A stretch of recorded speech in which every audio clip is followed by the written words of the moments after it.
అమ్మ ఈరోజు వినాయక చవితికి విగ్రహంతో పూజిస్తాం కదా వినాయకుడికి. సో మట్టితో తయారు చేసుకోవాలి, అప్పుడే మనకి పర్యావరణం అనేది హాని కలగకుండా ఉంటుంది. ఓకే, కలర్స్ అవి వేయకూడదు, ప్లాస్టర్ ఆఫ్ ప్యారిస్ విగ్రహాలు కొనకూడదు. చూడండి నేను ఏం చేస్తున్నాను. ఆగండి అన్న, ఆగండి ఆగండి, లేదు ఆగండి.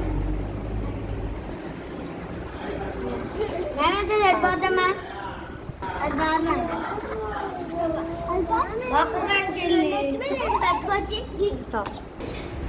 Little father. Little.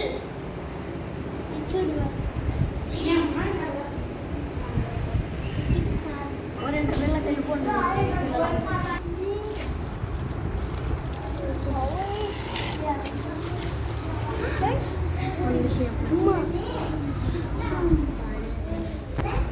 Ini bagus.